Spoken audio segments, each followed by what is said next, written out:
Hello everyone, we are gathered here today to celebrate the life and death of Mario Kart 8 Deluxe with the conclusion of the Booster Course Pass DLC. I thought there was no better time for us to reflect on the long life for a video game. You know what I mean? Even in video game years, like dog years, you know, it's like a long life for this title, I would say.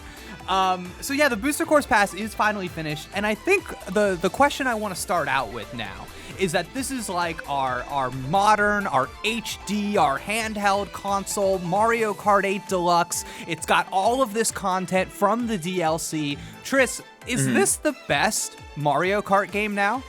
Yes.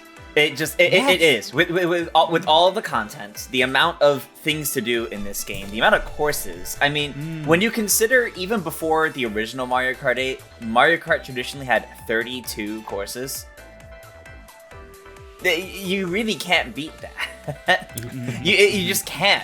It may not be everyone's favorite, but I think the roster size, the amount of courses, like the amount of options you have in the game, it just kind of is the best for what's there. And do you feel that was the case before the DLC, or did the DLC put it over the top? I think the DLC definitely put it over the top. It had things going for it before the DLC, where it was still like my personal favorite based on what can be done in it and the amount of like attention Nintendo was always giving it. But the DLC is definitely what kind of pushed it over the top, where it's, I can't say it's up there my favorites. It just is now at this point. It's definitely had quite the arc because of the DLC, because if we take ourselves back to when Mario Kart 8 Deluxe was first announced for the Switch, I think like you see it in like a Nintendo Switch reveal trailer, and your brain starts to go, is this new, or is this the same? You know what I mean? And it turns out it is in fact the same game. But the DLC, of course, adding so much content to it. And I think really getting away from that it's just a Wii U port identity that it used to have, really having its own identity now. Andre, do you feel the same way? Mario Kart 8 Deluxe, undisputed champ of the Mario Kart franchise? I mean, it's hard to argue otherwise when you look at the numbers. 96 tracks is just an absurd amount. It's just a stupid amount of tracks. Like, you could race, I mean, I think I did the math, and it would take hours to race on every one of them, and let alone to get good at any of them. And it's just a crazy amount of content. And it's kind of cool to see Nintendo actually support the game for what's effectively been like a 10-year cycle at this point. By far the longest it's supported a game, even if it's been split up across 2 SKUs, of course. With that being said, it's not my personal favorite Mario Kart. There are others I still enjoy. And I feel like as much credit as I give Nintendo for supporting it all this time, and I think that is cool. On the other hand, I feel like Mario Kart 8 Deluxe has been almost too successful. Mario Kart 8 has been too successful. It's died effectively, 3 times now? On Wii U, again on Switch, and then again after the Booster Course Pass.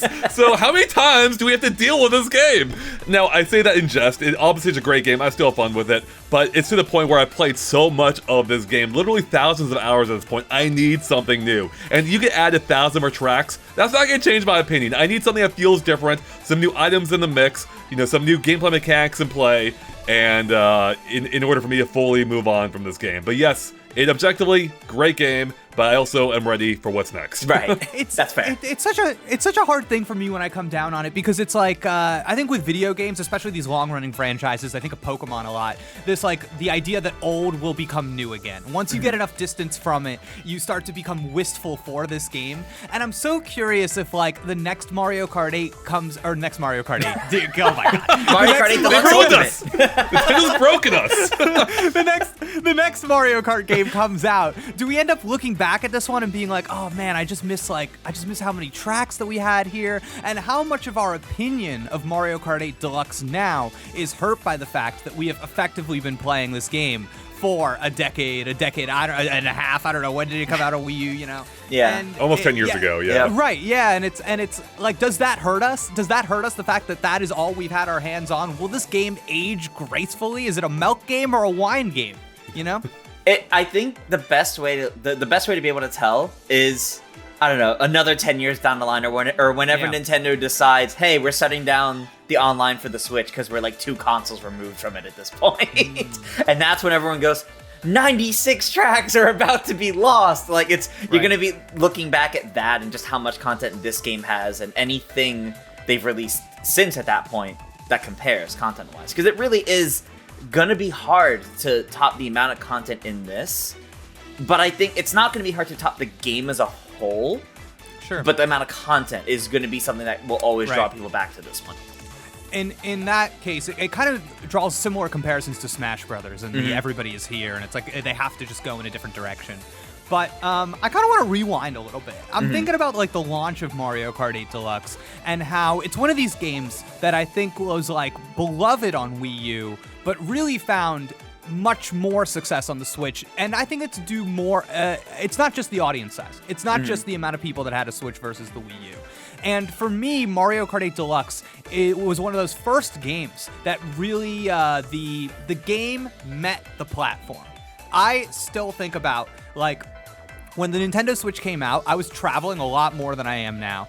And I did that thing where I was on the plane and the person sitting next to me was like, "What is that?" And I go, hold on to your horse. All right, I put it on the little table, give him the Joy-Con, play split screen. It was a revelation.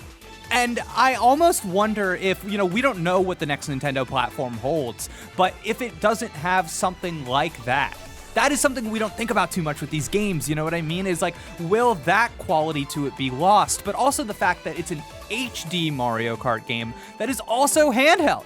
Yeah, that's insane. Like, oh my god, like I loved like Mario Kart DS and 7 on the 3DS, and to me, I think Mario Kart really turned into a handheld game.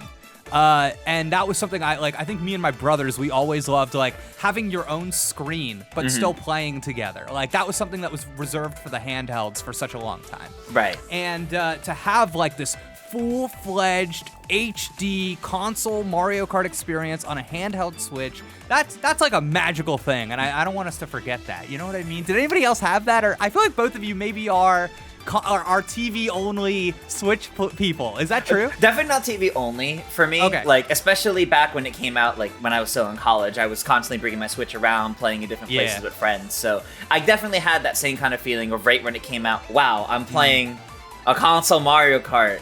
Because Mario Kart 7 has like hundreds of hours for me, because I love the handheld Mario Kart game, so I definitely get that. Getting this HD Mario Kart in my hands, being able to play it, and that magic never really went away for me in that case. Like, sure, I do prefer to play it like on the TV with Pro Controller, but there's still something special about like being on the train down to New York City and just pulling out my Switch and I'll play Mario Kart. Like, there's something special about that. Yeah, 100%. Jake, I just have to remind you that if you're all about the dedicated screen console Mario Kart, there's a game that did that a whole decade before Mario Kart 8, being Mario Kart Double Dash, baby, with its LAN mode. You had a full screen, up to 16 players. It was amazing. Wow, I had no idea it could do that. It could do it. What would you plug it into your GameCube? What is this? That can't be official. One of 3 games to make use of the broadband adapter accessory, or one of 4 games. Yeah. Wow, there were not many. God. No, there were not. Jeez, that's wild. Okay, so now I'm kind of curious. You both are so good at Mario Kart.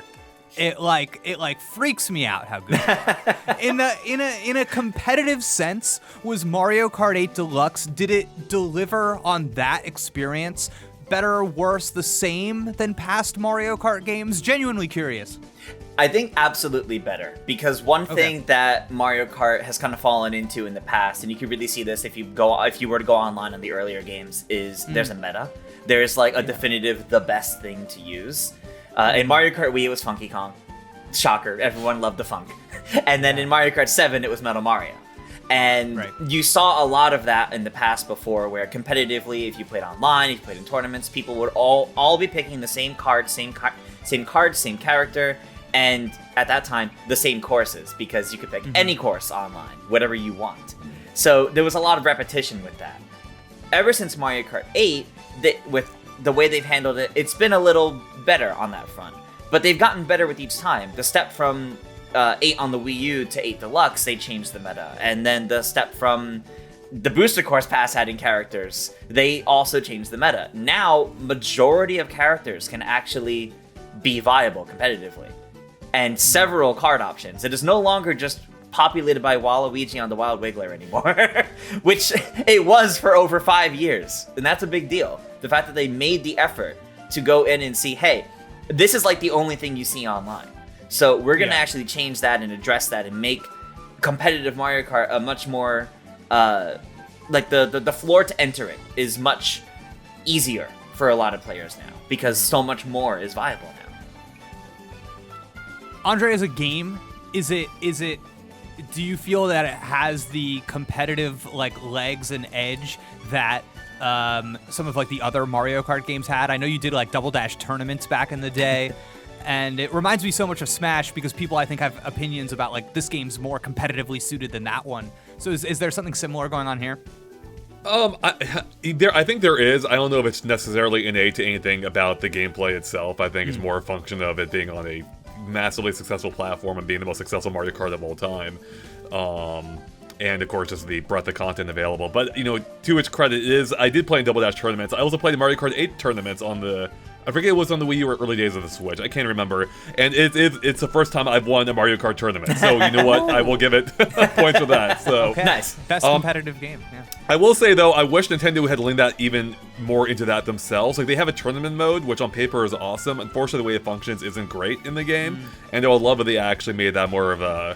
If they upgraded that moving forward for the next Mario Kart game. Like, dial in on that a little bit. Make it so you have, like, actual, like, brackets, for instance, or, you know, so it's not just based purely on points for whoever wins the most race, or whoever even partakes in the most races. Who plays the most. Yeah, it's kind of a silly setup, so. But when it comes to actual tournaments, yeah, I think it's probably the best suited for it, just based on how popular it is. Cool.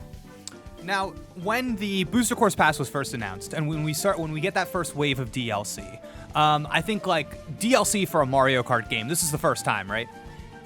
The original Mario Kart 8 was the first time, but... The original Mario. Oh, right, they got kind of Animal Crossing and the... Yep, yeah. It is only Mario Kart 8, but yes. Man, that was cool. I forgot about that, Tris. That was so cool when it got the F-Zero and the Zelda. Yeah. And that was cool. That was cool. That was really cool. Yeah.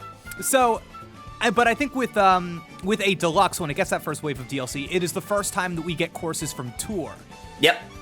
Okay.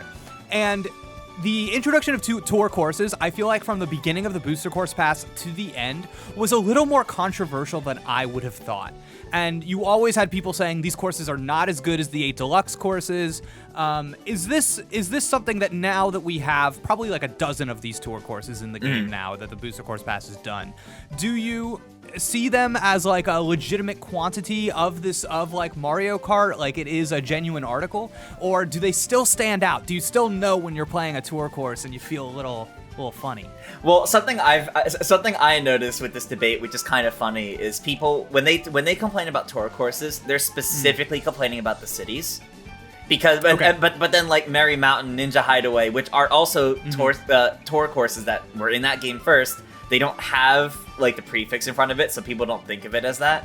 They'll say, oh, but these are better. Like, well, those aren't new and original. Those are also tour courses. So I think there's definitely a bit of a stigma against them coming from a mobile game in general. I think people see it as it's not a legitimate Mario Kart, so they look at it as, or they don't see it as a legitimate Mario Kart. So they look at these courses and they're much harsher on these courses because why do we get these ones instead of DS Airship Fortress or more from the games they want to see? And I think it's valid Dino to Jungle. want others. Yeah. Dino Jungle, Tris. Okay, yeah, Dino exactly. Dino Jungle. Where is it? But how do you feel about those city courses? Do you like them? I actually like them. them. I think like Singapore Speedway, for example, is actually a really cool course. How it like sends you on top of buildings, for example. Like, yeah. I think some of them, especially the ones that clearly were designed later into Tour's life, have a lot more cool ideas. The ones that are like really early, like Paris, Tokyo, New York, I wish they were better because they feel like early courses. Yeah. But yeah. Andre, do you have opinion about the city tour? Oh, you better believe it, Jake. I certainly do. I think the city tracks are definitely the weakest element of the Booster Course Pass DLC. And it's not just because I hate Tour. I don't hate Tour. I don't play it much either, but I'm not, I feel largely indifferent to it. But the city tracks do stand up for a few different reasons. Of course, there's the theme itself being based on real-world locations, which doesn't really quite mesh with the rest of Mario Kart. There's a fact that I don't find the design nearly as clear for them. There are so many times now, even playing these courses that I now know fairly well, albeit less well than the mainline Mario Kart courses, but I'll be playing them and I will still read them incorrectly. Like I will I will think a sidewalk is something I can drive on, but you can't. It's like an inch too high, and you can't drive on it, and that is not clear to me at all.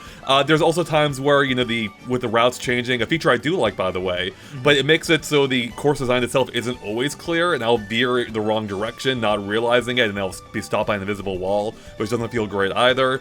And yeah, I think the general design isn't as well thought out as the actual mainline courses, and this is something they at least, you know, largely rectified with the more bespoke courses from Tour that weren't based on cities. Although we got off to a rocky start there with Sky High Sunday, so that really was kind of like. But Ninja Hideaway was good, right? We like Ninja That Hideaway. was a good one. I love Ninja Hideaway. Yeah. Okay, I totally get what you're saying, Andre, because sometimes I play games with my fiancée, Sarah, and she will get confused about something, and she'll always say, Jake, not all of us were born with a controller in our hands. And I'm like, all right, hold on. And she just means like how quickly somebody understands something when given the chance. Right. And when we play, she loves Mario Kart. Anytime there are new courses, I tell her, and she's like, oh my God, we gotta play the new courses. And so often with those city tracks, I'm playing the race, and she goes, how am I supposed to know? I was supposed to turn there. How was I supposed to know? And I'm like, okay, good data here. Right? Yeah. So I totally get that. I also think I'm just a hater of the like hologram eras. Yeah. You know what I'm talking about? It absolutely could have been better. It could have been better. Yeah, it's just weird. Considering like Calamari Desert does that thing on lap 2 where it adds like the ramp that only shows up for people on lap 2. So if you're still stuck on lap 1, you see people start flying. That shows they can add in something physically that's there in a later lap. You could have like added like traffic cones or actual like blockades that are not that are physically there in later laps. I think that would have been more come clear. down to block the track or something. Yep. You know, Yeah. Now, Andre, let me ask you this, because now with Super Smash Brothers, I'm of the position now that DLC is inexorable from that franchise. Part of that video game franchise now is that the game comes out, and then we get maybe 2 years of like reveals in Nintendo Directs. That is part of the game, the thing that they are selling. You know what I mean? Is Mario Kart in a position now where DLC is expected? You're like, you know that next game will have DLC? I don't know if it's expected necessarily, and that could just be me reflecting on my own history, which, you know, most Mario Karts have not had DLC, so it's still kind of the exception to the rule, even if Mario Kart 8 and Deluxe now dominates, I'm sure, a lot of the younger people's Mario Kart history. But I feel like if you launch enough content, I don't think you necessarily need to add more. I don't think it's an expectation.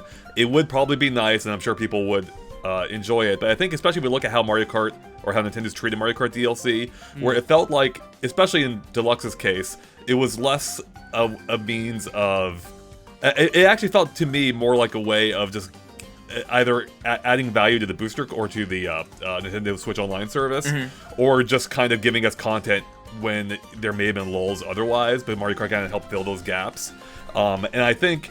I would love to know like what effect it actually had on the sales. I'd be surprised if it was anything substantial. I think it really was just more that Nintendo wanted to just keep awareness of, you know, their properties and of their Switch Online service in people's minds. So. Yeah, especially since this took like 5 years after the game released to finally start getting DLC. It definitely wasn't planned from the start. It's not like the original Mario Kart 8 where like 3 months after release you got the Mercedes DLC, you got the announcement of Waves 1 and 2 with Link and the Animal Crossing characters. Like, that was clearly planned from the get-go.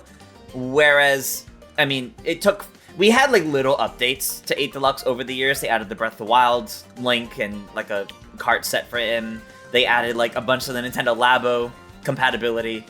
But then there was silence. And then after, you know, the pandemic starts to die down, where they've had years of, wow, even over Animal Crossing, Mario Kart's still surging. It kind of seems like it wasn't part of the plan from the get-go to have DLC for the game. It was something they decided to do because it was just so successful for so long. And they looked at Mario Kart Tour and said, well, we have a bunch of assets from that. We could repurpose a lot of them. And I think and that makes it hard to tell because it clearly wasn't part of the plan. So it's hard to say if that really is going to be part of where it goes from here. Yeah, I mean, I think such a huge contributing factor to the DLC was the fact that it was for, like, most people hardcore into the Nintendo Switch scene. You probably already had the Nintendo Switch Online subscription, and this is packaged in there. Yep. And so I think most people probably feel like they didn't even pay for this. I don't feel like I paid for it, you know? Because I was getting, Yeah, it feels like free content. I forget, Yep. was it was it part of the base NSO subscription or the expansion pack? Yes, it's part of the expansion pack. Okay. That's where they add like the DLCs. Yeah. Yeah, Gotcha. yeah. Right, so right. it was like the Nintendo 64 games. Yep. If you wanted those, you got those, and you got something like this. Yep. Yeah, and I'm right there with you, Andre. I would really love to know. I'm sure they have some kind of way of measuring this behind the scenes. If they know that there was a bump in people getting those subscriptions because of that Mario Kart DLC, that is like such an interesting idea to me. And I do wonder how much of it is just kind of like acquainting the Nintendo Switch audience with this idea.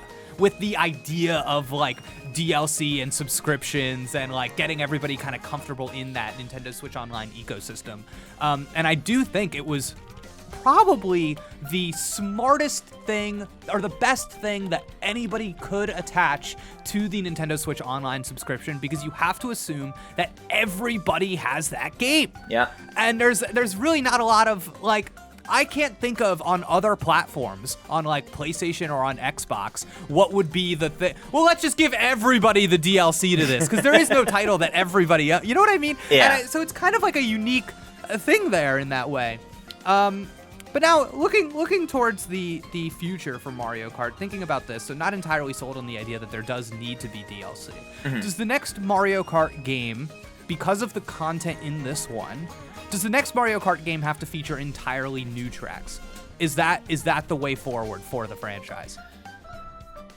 I mean, I think it'll definitively already have new tracks. Like every Mario Kart game releases with like 16 brand new courses, like right out the box at minimum. So it'll at least have that, I'm pretty sure. If it follows the same format, we'll have at least a standard 16 brand new tracks, maybe 16 retro tracks as well. There are still 80 courses in the series that aren't here. So they could pull courses that were not featured in here at all and still keep it feeling fresh that way for the next game. Yeah. It's crazy to think that, there's almost an entire Mario Kart 8 Deluxe's track amount of courses left that they can dip into, and it's at the point where it's been so long since we've seen those tracks that they will effectively be new tracks for most people. So I think I wouldn't be surprised if they go back to their previous model of, was it 16 new, 16 old, brought back to 32 tracks total. And, again, I come from an era where 16 tracks was the expectation. So I still think 32 is, like, a good amount. Especially if they are all, like, new-ish or, haven't been remade recently. I think that's going to look really good. In particular, if they find a way, what I think would be neat if they find a way to add more value to the tracks by, like, mixing them up in a way. Like, maybe there's different weather conditions or times of day or different changes that happen randomly. So you can add even more, or, add reverse tracks officially to a mainline Mario Kart game. And that can also, like, extend your track count pretty easily. So what you're saying, Andre, is they need to add a Wonder Flower. Yes, there we go. That's kind of cool, actually. I think where I'm at with classic tracks at this point is, and maybe I'm a minority opinion. Comments, let me know. I think if whatever the next Mario Kart game is, if the mechanics, the game feel, if everything about that game, if it works on old tracks, I think I'm disappointed. I think I want it to be such a, you know what I mean? I think I want it to be such a reinvention. I think I want there to be mechanics built into this game that you can't just use old tracks. Like something, like it just, they don't work. And I understand that like a lot of old tracks were probably like, built for Mario Kart 8 Deluxe in a way that like made them make sense with like the modern stuff, like the anti-grav. Yeah. But I'm an anti-grav hater, so that's a whole other thing. You're anti-grav? I am so anti-grav. I find it to be the lamest gimmick any of these games has ever had. Man. It's definitely not what the gliding and going underwater was for track design. It really isn't, because it's much more of a visual than actually like affecting. Oh, like, and the visual stinks. I hate the visual. Because I have this experience, tell me if I'm crazy, where like I'm anti-graving onto something, and it doesn't feel like my perspective is like doing the, you know what I mean? It just feels like I'm going straight the whole time. There's very few times Yeah. you really get that feeling, and I think one of the few is like base Mario Kart 8's Shy Guy Falls, because you're going up the waterfall. You can see the waterfall.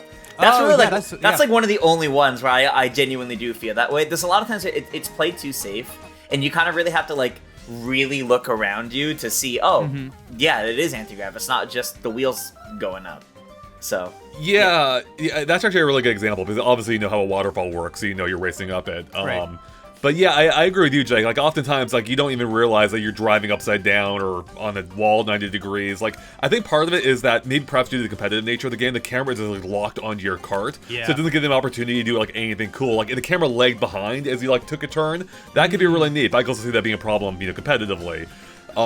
So yeah, I by and large agree. In fact, do you remember when, even speaking of like taking advantage of these new gimmicks, in the first wave 1, we didn't have a single anti-gravity element in any of them? It's like, are they forgetting about it? Like, did they give up on it? But luckily they added it to the future tracks. Yeah, they did start adding it more as it went on, but it definitely, wave 1 was kind of the reminder that even though, you know, the anti-grav was the big new feature of Mario Kart 8, it was not a necessity for courses, and it was not something they were looking to really push into everything, like the gliding and underwater could do in other courses. It's funny, I feel like I don't even get it. Like, I don't even get what it's supposed to add. Like, I don't understand the person, like, sitting at the table being like, all right, so here's the deal. Front of the game, you've got Mario. His little wheels are like this now. Yeah, no, that's I don't understand. Like, what is the... does it change anything in your head when you're playing?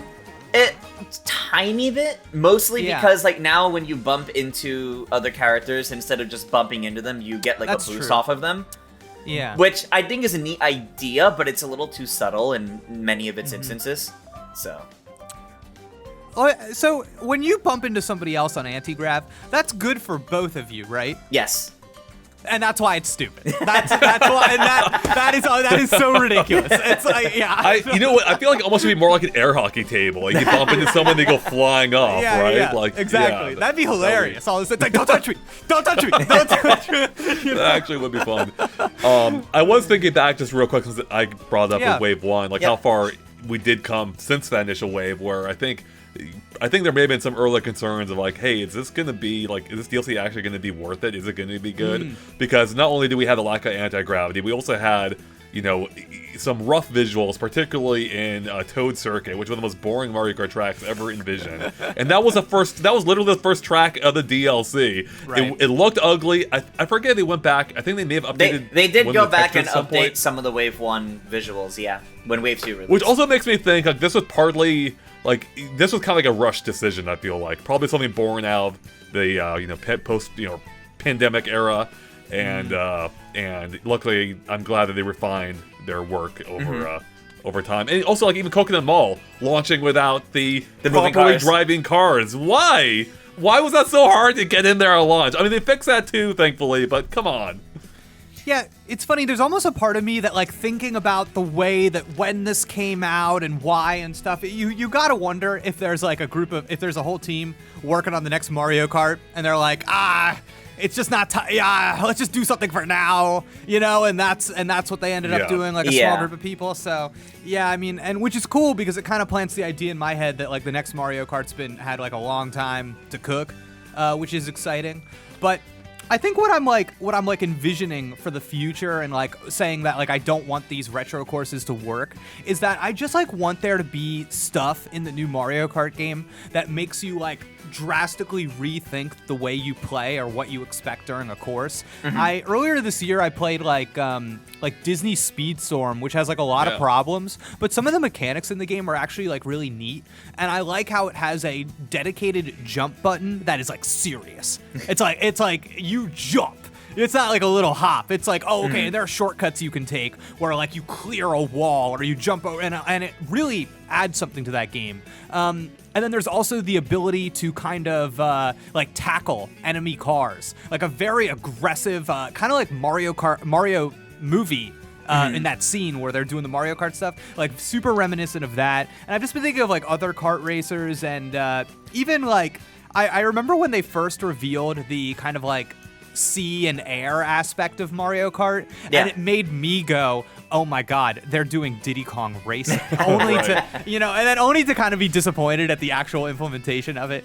But something like that, like I would love to see something like that. Or the idea that I've always held on to, and now start thinking about a crazy idea that you would want in the next Mario Kart game while I say this, is that I've always thought it would be cool if there was a Mario Kart game built around the idea of becoming small and becoming very big. I always thought that would be so cool to go through a part of the level, but you're like mini now, you know, and you're like, oh man. It's funny you mention that because there was a Mario Party that was the exact game's concept. Yeah. Where you get small or big, and it allows you different things depending on what size you are. It's a very Mario thing, you know what I mean? Yeah. There's a history in this franchise of like the first new Super Mario Brothers game being like, oh, the first level you get that giant mushroom, you trash everything. Like that would be cool. You know what I mean? Like in Mario Kart, all of a sudden you're like Godzillaing through a course, and you're like, ah, you know, and everything's just like getting destroyed. Like that'd be so fun. So yeah, is there anything you've ever thought like, oh man, I'd love to like something like this in a future Mario Kart game? Man, I mean, I think I really just I want to see them have more, like the Booster Course Pass really gave us a small taste of this, of the idea that courses can change with each lap. And it's not just a point A to B, but like the idea that each lap can be different.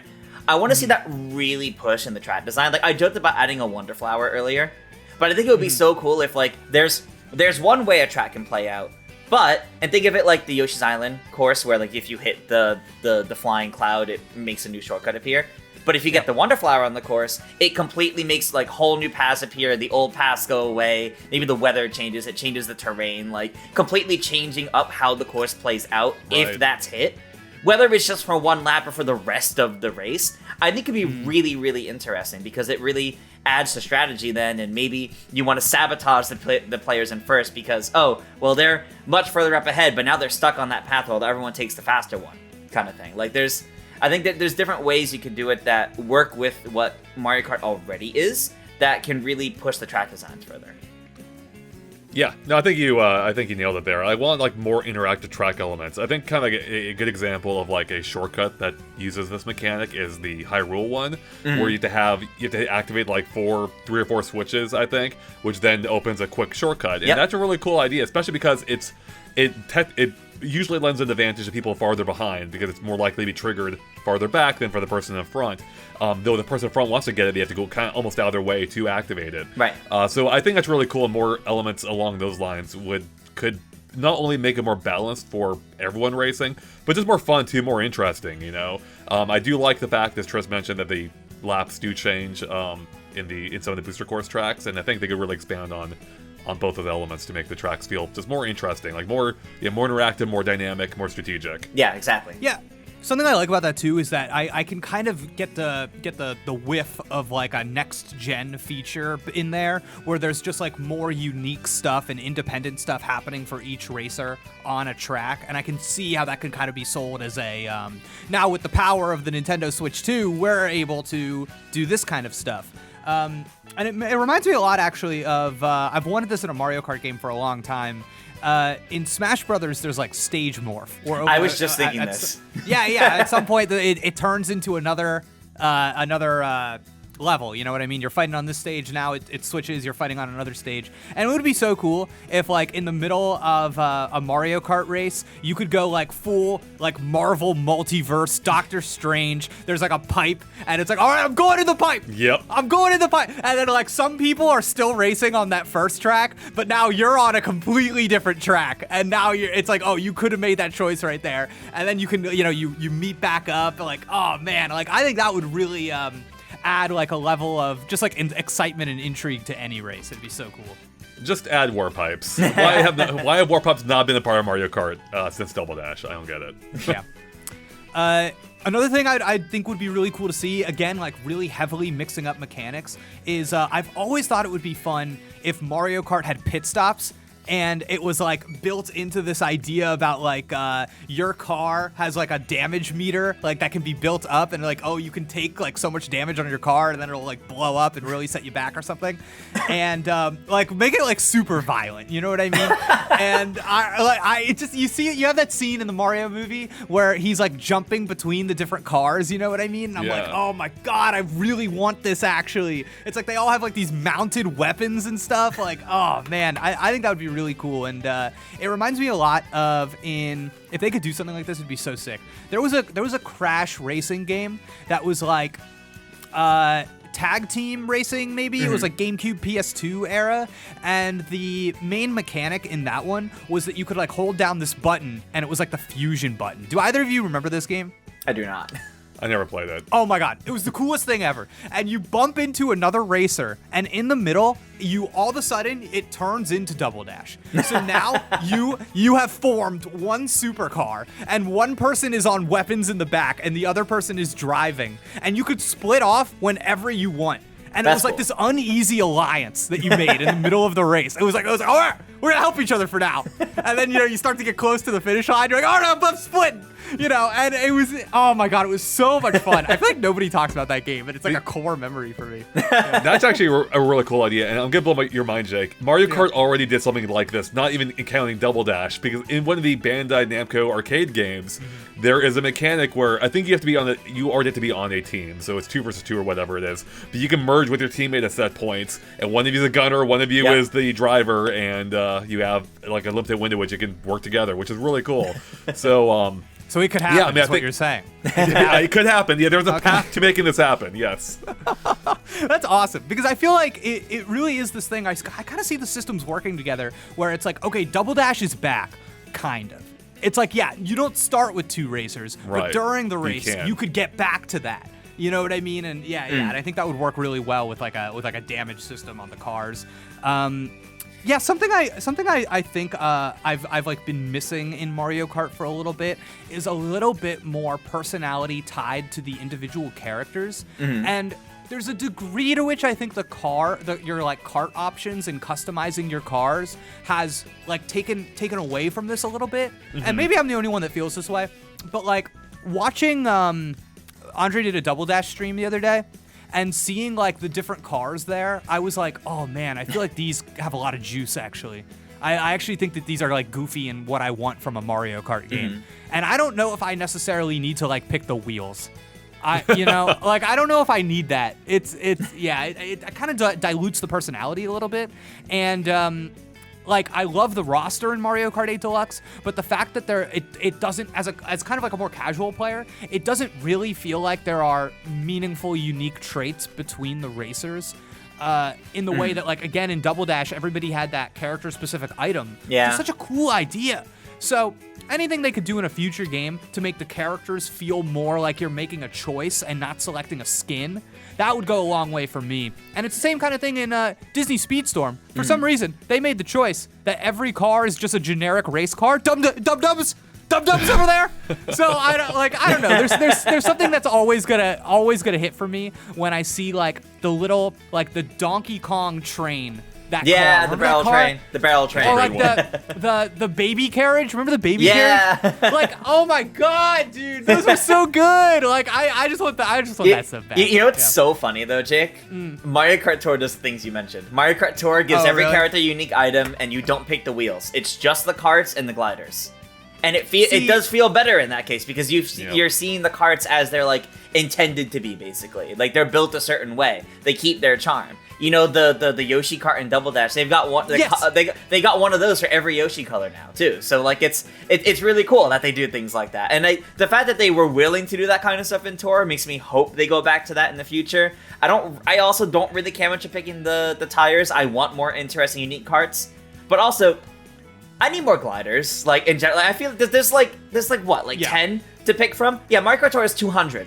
Literally, that's not an exaggerated number. There's so many, and they're so cool. Gliders, they're just like 3 different stats, right? There's only 3 actual. Yeah, I always thought that was weird. I look at through those gliders, I'm like, oh, so I'm only choosing between 3. Yeah, exactly. Yeah, okay. All so right. it's like that is something I do agree with you. I think some of the charm and personality has been lost on the level of customization, and I hope we kind of, since Mario Kart Tour has already kind of looked at that side of it a bit for a mobile game, I hope the next like big Mario Kart game really does kind of take that step back while also still feeling like it's advancing.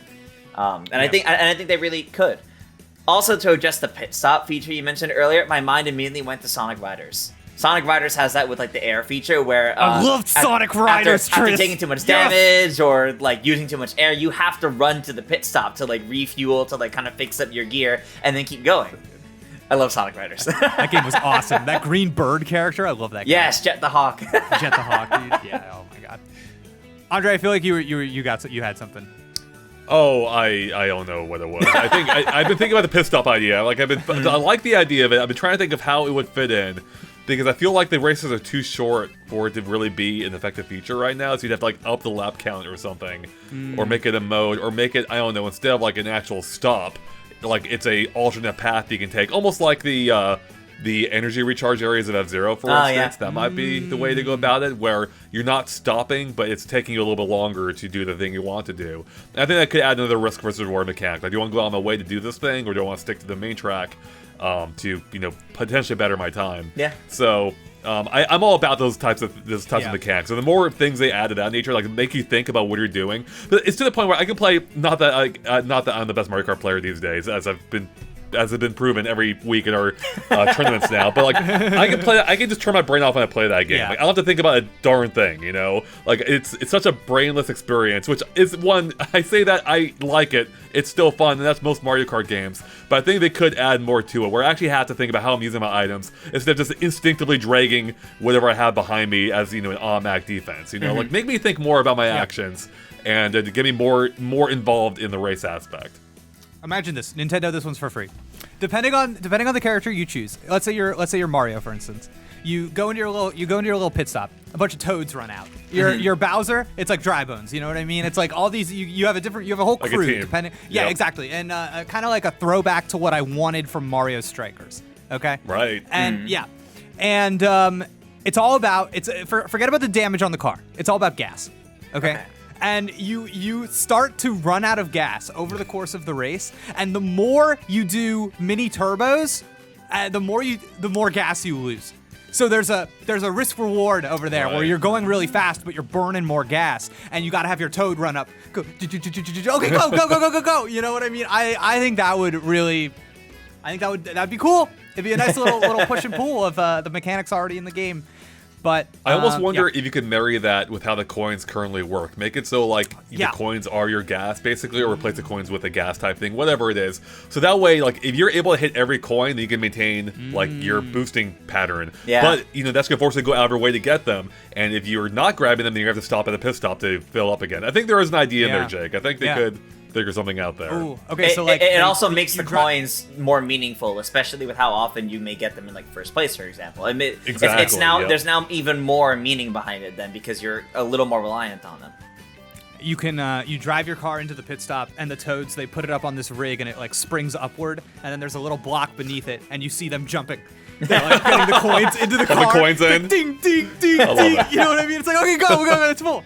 That'd be so fun. I just like, there's a degree to which I think like Mario Kart has lost a little like playfulness and like fun, like Mario personality. And I think like we just saw Mario Wonder really be like, oh, I think we want to bring some personality back to Mario and stuff. And I kind of hope that a future Mario Kart game does the same thing, because there's a degree to which I feel like there is like this platonic ideal of a Mario Kart game, just like this and like the Mario stuff is kind of painted on top, and it doesn't like it doesn't like pop as much as it maybe did at a previous time. I mean, here's like two good ways to look at it, right? I mean, let's look at Double Dash, for example. You have so much Mario Sunshine influence there because that was the GameCube era, that was the newest game.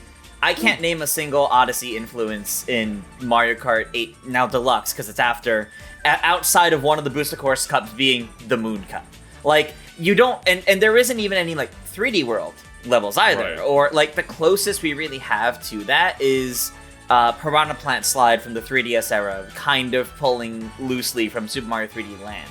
There is a bit of a sterilization to a lot of it, where a lot of the Mario charm pulling from the recent games isn't quite as there, and that goes for a lot of the characters too. Like, we had the Koopalings because the Koopalings were really in their resurgence era when they first got added, but you really haven't been getting like Mario characters representing like brand new games. Like, we have Pauline, but like we didn't get anyone else from Odyssey. We didn't get like little like Cappy's little like ghost form or anything like that. Like, there's a bunch of characters they could pull from that like the Mario sports games do. Like, Mario Tennis Ultra Smash, for some ungodly reason, had this Brixie Princess from 3D World, the little like fairy you save, as a playable character. That's cool. why like Mario Kart 7 added Honey Queen, like the Queen Bee from Mario Galaxy. It's quirky, it's silly. And Mario Kart 8 exemplifies that they didn't do that with Pinkle, Peach, and Baby Rosalina as characters. You also look at the personality of the characters, as you were mentioning. Ever since Mario Kart Wii, we've never really seen these characters leave the carts. Some little touch I always loved in Mario Kart Wii was the victory celebration, where at the end, you see, like, everyone, like, that made it to a podium, like, dancing on the podium, they made it, and everyone else just kind of like, yeah, woo, good races. You don't see that anymore. Now it's like, you get, like, a highlight reel from your best race. You don't see any sort of, like, celebration. Characters don't leave the carts anymore outside of, like, a trick animation making them jump up from it. That's it.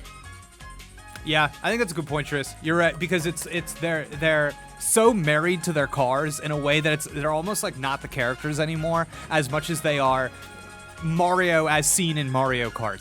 And you know what I mean? Yeah. And it reminds me a lot actually of that. I know this game wasn't anybody's favorite, but the golf game on Switch, the Mario Golf game. Yeah. Where you could like run in between your shots. And I actually think that was a good idea wasted on a bad game. Because the idea of like marrying, so you've got like Mario, who is like a platformer, like that's the Mario thing, right? With the sports titles and like bringing that idea in, there's a good idea in there. That's like interesting. Yeah. So I don't know. Again, that would be. If that was something that they explored in a future Mario Kart game, oh my god, my car blew up. I've got to go run to the Toads so that I can get my new car. And you like jump over vehicles as they're coming by you. You know what I mean? I get that. That's yeah. So I don't know. All right. Well, I think this has been fun. Now I'm realizing I could go forever about Mario Kart. There's so much to talk about, both yeah. in Deluxe itself or what the future of Mario Kart holds. But I guess we should probably just wrap up now with our like overall thoughts on 8 Deluxe now that it's like fully completed at this point, seemingly. You know, they could announce another Booster Course Pass, but given the fact we got a brand new credit sequence, I think it's unlikely. I think that was a cap on this, and I think we're finally going to move on to a proper new Mario Kart for the Switch 2 or whatever it ends up being. So yeah, right. I mean, I think such a large legacy of the Switch is that you see these long-standing Nintendo franchises either refine into their ultimate form or revolutionize and like completely reinvent themselves. So kind of like on one end of the spectrum you see Smash Ultimate, on the other you see Zelda Breath of the Wild. And I think for Mario Kart, they decided to go for the refinement, and they decided to kind of like follow in the footsteps of Smash a little bit, go on that same route. And I think that is awesome. And I think it was really cool to have that on Switch, to have this game that is like the man, I can sit down with people that don't play games that often, and there are a bajillion tracks. You know what I mean? And like that is, and it's impressive. You know what I mean? I show people that, and they're like, "There's an LA track? Excuse me?" like there's a degree to which I think maybe we don't give it enough credit for the novelty of that, for how sweet and fun that is. So yeah, it's like it's not my personal. Like my spiritual favorite, but I have a lot of love and respect for Mario Kart 8, and I think it makes me even more excited for the next one, because I do feel like now it's going to be the revolution, the reinvention. That's the direction that I hope they go in. So that's kind of where I'm leaving it. Tris, how about you?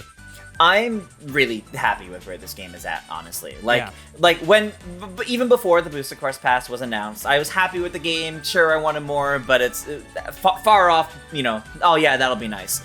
The fact that we got the Booster Course Pass, and it ended up being more than just courses, they rebalanced the game, they added new characters, they, like, added, like, the custom item setting, like, they added whole new, like, settings. Like, they really put a lot of love and attention into this, more than I really did expect going in, and I'm really happy with that. You know, this was, everything about this says it's not something they planned from the get-go, it wasn't something that they were looking to do for so long, but I'm happy with where it went, and I'm glad that we have this to tide us over until whenever the next Mario Kart is, because with how much new content is here, it has been like pretty much playing like a brand new game again, and it's exciting.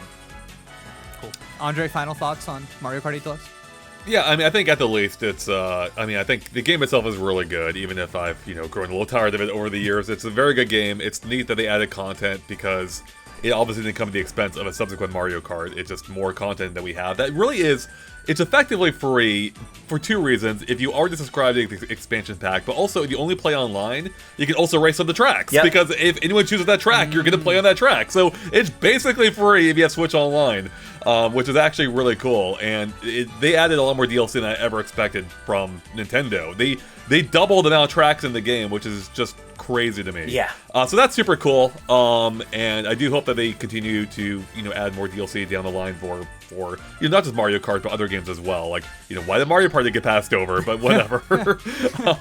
It's nice to see them give this much support to an older game, and hopefully they keep it up. And it actually, I think, is a good sign of things to come for Nintendo. Like that they're just not just gonna leave like all their games to wither on the vine, and Right. They released it, that's it, they're done. I like to see that ongoing support, both because it maintains, it's goodwill for the consumer, but also it maintains a good active user base for that game as well. And the fact that we're still playing like what's effectively a 10-year-old game still, it really speaks to the strength of its bones. Like at its core, this is a really good game that just couldn't find its audience properly on Wii U that was able to now on Switch. Yep. And now that's a massive market that they have ready, that's gonna be eager for whatever's next. And I think it's gonna be a lot of fun. So I really can't wait to see what Nintendo has in store. But I think they are gonna have to mix it up, change it up a bit for the new one. And I can't wait to see what's in store for the future of Mario Kart. Same. Woo! Well, last question I want to ask all of you, rapid fire really quick. Mario Kart 8 Deluxe, you're thinking about it. For you personally, I need you to pick a character and a track. What comes to mind? Who are you playing as, and where are you racing? Your first choice. You sit down. We're playing a Mario Kart session. I'm going to my favorite track. Triss, who are you playing as? Rosalina. Rosalina, and you're going to? Wii Rainbow Road. Oh man, that's a new one, right? Yep. Good thing I added. It just got, I gotta tell you, I am not a Mario Kart connoisseur like you two are, I think. And everybody always talks about Wii Rainbow Road. Y'all are right. That Rainbow Road rips. That is a good Rainbow Road. Oh my god. Okay, Andre, who are you playing as? Gold Medal Mario, because that's the only character I know now. I've just raced as him exclusively since Mario Kart not the Moo started. Moo suit. Not the Moo Moo Me suit. It should be the Moo Moo Me. I have not used it enough for that even to come into mind. It is sad. And it will be on Calamari Desert. One of my favorites from the N64 era. I thought the update was actually really well done. Mario Kart 8 Deluxe. And I will always love that track. Even if it may not be necessarily my favorite to race on, though it not that it isn't either. I just love everything else about that track. And I've got so many good memories of it. So wow. Oh my god, that is awesome. Great. Okay. Well, thank you everybody so much for tuning in to. Oh wait, I forgot to say. Wait, hold on. Donkey Kong on DK Mountain. Nice. yes, great choice. Donkey See, Kong on DK Mountain will be my overall favorite track to race on. But when I think of like aesthetics and everything, Calamari. Okay. Good choices though. Yeah. I like playing Donkey Kong because I like taunting my IRL opponents by being like, I like doing that, so it makes me happy. Thank you everybody for tuning in to the funeral for Mario Kart 8 Deluxe. A long life, a life well lived, but death to Mario Kart 8, long live Mario Kart 8, all that. Thank you so much for tuning in. We will see you next time. Goodbye.